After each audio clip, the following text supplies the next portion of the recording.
কোথায় এবং কোথায় যে রাখা হয়েছে সেটা পর্যন্ত তারা ক্লিয়ার করতেছে না। আমাদের থানায় ওদেরকে পাচ্ছি না। লাস্ট পর্যন্ত যতটুকু ট্রেস জানতে পারছি যে রূপাতলির ওদিকে নিয়ে যাচ্ছে।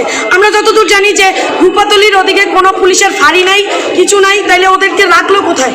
ওদের প্রত্যেকের ফোন এখন আপাতত অফ পাচ্ছি এবং ওদের কোনো ট্রেস পাচ্ছি না। এবং মহিলা পুলিশ ছাড়া মেয়েদেরকে গায়ে হাত দিয়ে নেওয়া হয়েছে। পুরুষ যারা আছেন তারা মহিলাদের ওখানে মেয়েও আছে, ওই মেয়েদের গায়ে হাত দিয়েছে হচ্ছে কি পুরুষ পুলিশ, কোনো মহিলা পুলিশ ছিল না ওখানে। এর তীব্র নিন্দা জানাই।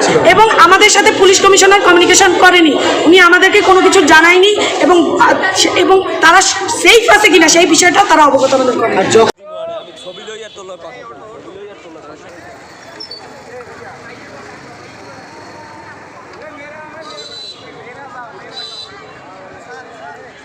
অবগত রয়েছেন, আপনারা সবাই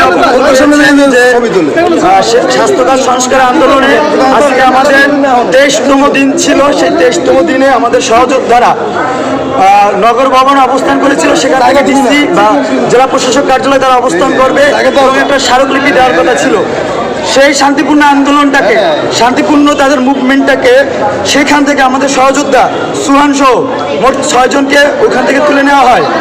আমরা এর প্রেক্ষিতে আমাদের সহযোদ্ধাদেরকে কেন তুলে নেওয়া হয়েছে আমরা পুলিশ কমিশনার যে রয়েছে তার কাছে আমরা জানতে চেয়েছি। তো এখানে আমরা এসেছি, পুলিশ কমিশনার আমাদেরকে যে ব্যাপারটা আমরা তার কাছে বললাম যে আমাদের সহযোদ্ধাদেরকে কেন আটক করা হয়েছে। প্রথমে আমরা বলেছিলাম যে আমাদের 7 থেকে 8 জন সহযোদ্ধাকে আটক করা হয়েছে। তারা দাবি করেছে 7 থেকে 8 জন না, একজনকে। পরে আমরা জানতে পারি সুহান সহ তার সাথে আরও 6 জন ছিল, মোট 7 জন ছিল। তো তাদের দাবি হচ্ছে সুহানকে আটক করা হয়েছে। তো আমরা জানতে চাইছি কেন আটক করা হয়েছে, কোন মামলায় বা কী অভিযোগে। তারা আমাদেরকে কোনো অভিযোগ বা কী মামলায় এটা তারা বলতে পারে না এবং তারা কোনো প্রমাণও দেখাতে পারে না যে কী মামলায় বা কী অভিযোগে তাকে আটক করা হয়েছে। পরবর্তীতে আমরা জানতে চেয়েছি বর্তমানে আমাদের সহযোদ্ধাদেরকে কোথায় রাখা হয়েছে, কোন অবস্থায় আছে, কোন জায়গায় আছে। তখন আমরা তাদের কাছে রিকোয়েস্ট করি জানার জন্য, বাট তারা আমাদের কোনো সদুত্তর দেয় নাই। পরবর্তীতে আমরা রিকোয়েস্ট করেছি তাকে কী মামলায় বা কী অপরাধে আটক করা হয়েছে সুহানকে।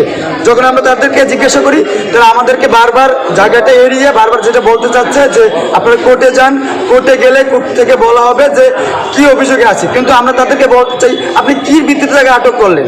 যদি আপনার কাছে কোনো লিখিত অভিযোগ না থাকে, যদি লিখিত কোনো মামলা না থাকে, তাহলে আপনি কী ভিত্তিতে আটক করলেন। আমি কোর্টে তো পরে যাব, আগে তো আপনি যে ভিত্তিতে আটক করেছেন সেটা আগে ক্লারিফাই করেন। বাট তাদের কাছ থেকে কোনো সদুত্তর চাই নাই। তো আমাদের একটাই কথা, 5ই আগস্টের পর আওয়ামী লীগ, 5ই আগস্টের আগে আওয়ামী লীগ যেভাবে ঘুম করেছে ঠিক এনি একটা পুনরাবৃত্তি দেখতে পাচ্ছি। আমরা তো এখানে তাদেরকে আমরা তো হয়রানি করতাম না। তাদেরকে সুস্পষ্ট আমরা জানতে চাইছি কী ভিত্তিতে তাকে আটক করা হয়েছে, কেন আটক করা হয়েছে। তারা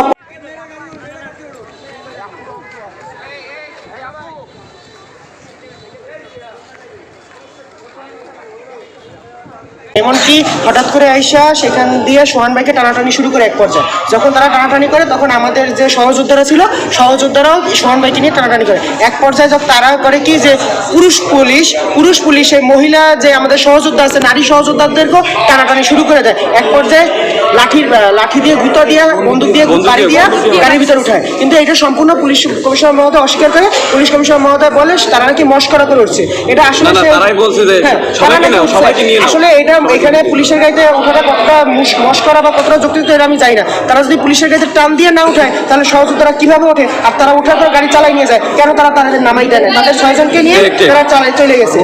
এখন আমাদের কথা হচ্ছে গিয়ে আমাদের একটা জানার ইচ্ছা যে সোহান ভাইকে কোন মামলায় এবং কিসের জন্য অ্যারেস্ট করা হয়েছে তার ওয়ারেন্ট দেখাক এবং কিসের উপর মামলা দেওয়া হয়েছে সেই মামলার একটা কপি দেখাক আমাদের। কারণ এখন পর্যন্ত তার বিরুদ্ধে যে আমাদের যে পুলিশ কমিশনার যেই ছবি দেখাইছে সে 2020 সালের ছবি, যেটা অনেক নিউজই আপনারা পাইছেন। বিএসএস নিউজ বেশি করে মানে সরাসরি নাম বলি, তারা হচ্ছে কি এটা প্রচার করছে। সেই ছবিটা 2020 সালের, ঠিক আছে, সেটা একটা মজা করে তোলা ছবি আসলে। তারপর ছাত্রলীগে যে তার সম্পৃক্ততা আমরা সেটা মনে রাখছি, কিন্তু তার জুলাই অভ্যুত্থানে যে তার হচ্ছে গিয়ে অবদানটা সেটা কিন্তু আমরা ভুলে যেতে পারি না।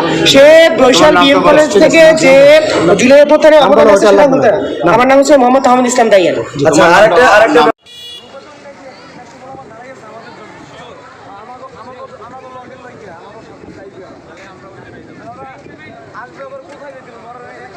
অভিযোগ যেটা করবো সেটা তো সঠিক হয় না, এটা তো রাইট। তো এখন আসলে বিষয়টা হয়েছে আমরা ওখান থেকে একজন ছেলেকে ধরেছেন, নাম সোহান, এবং তার অতি রেকর্ডও খুব খারাপ। তার দেখবেন যে দেশীয় অস্ত্র বেশিরভাগ হাতে তার ছবি আছে এবং তার আগের অ্যাক্টিভিটিও খুব খারাপ ছিল। এখনও খারাপ আছে। তো এটাকে তারা আমরা ডেভিল হিসেবে ধরেছি। এখন তাকে যদি এই আন্দোলনের বিষয়ে যেটা বলছেন আপনারা, সেখানে দেখেন আমরা এর আগে কিন্তু দুই পক্ষেই আমাদের কাছে এজাহার দিয়েছে, আমরা নেইনি, কোনো পক্ষেরই নেইনি যে একটা শান্তিপূর্ণ আন্দোলন শেষ হয়ে যাবে পাইছি। কিন্তু এই শান্তিপূর্ণ আন্দোলনটাই সেদিন তারা অশান্ত করে তুলল। এই যে মেডিকেলের সামনে আসলো, এসে এখানে একজন মেডিকেলের একজন ডাক্তার ওনাকে ধরেন ধাক্কা টাকা দিল বা অপমানিত করলো, মারধরি করলো। এই বিষয়ে তখন তো আর আমার পক্ষে অসম্ভব যে আমি তার মামলা না নিতে পারিনি, তখন আমাকে মামলা নিতে হয়েছে। এখন এই মামলার জন্য আমরা চেষ্টা করছি যে মামলায় যারা সংশ্লিষ্ট আছে আসামি বা অভিযুক্ত যারা, তাদেরকে ধরার জন্য। কিন্তু এই ছেলেটাকে আমি তার সম্পৃক্ততা আছে, তখন আমি আসলে তাকে এটার মধ্যে ইনক্লুড করবো। এখন আমি বলতে পারবো না। এটা আমার কথা ক্লিয়ার? যে মামলাটা চিকিৎসকদের পক্ষ থেকে যে মামলাটা করা হয়েছে, সেই বিষয়টা একটু বলবেন যে আসলে সেই ঘটনায় কোনো আসামি গ্রেপ্তার আছে কিনা, বা সেই মামলায় এখন পর্যন্ত আসামি ধরেন আপনার যে আসামি তো আসলে মেইনলি দেওয়া হয়েছে হলো একজন ছিল মেইন আসামি, আর বাকিগুলো ধরেন কি বলবো অজ্ঞাতনামা।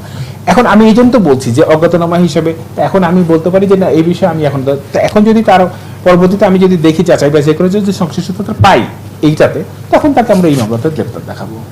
আমরা যে বলতে পারি যে সোহানকে যে আটক করা হয়েছে, তাকে কি মামলায় আটক করা হয়েছে? ওই যে তাকে ডেভিল হিসেবে,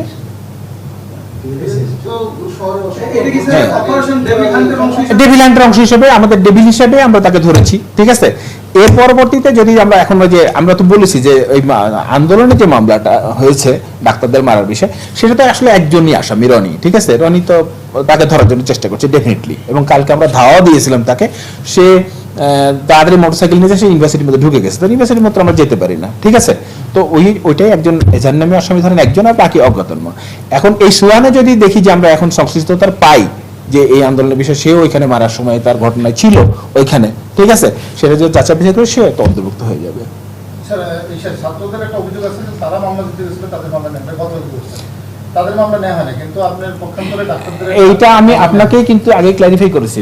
মামলা তারাও দিতে গিয়েছিল, আগে ডাক্তাররাও দেখতে দিয়ে গেছিল, কিন্তু আমি দুইটা কারোটাই নিইনি, ঠিক আছে। এই ঘটনার আগে যখন হলো তখন মামলা কিন্তু দুই পক্ষই আমাকে এজাহার দিয়ে আসছে, কিন্তু আমি কারোটাই নেইনি, ঠিক আছে। পরবর্তী যখন ডাক্তার সাহেব যখন মার খেলো, তখন আমি এজাহারটা নিয়েছি। আমার কথা ক্লিয়ার? এই ঠিক আছে, থ্যাংক ইউ।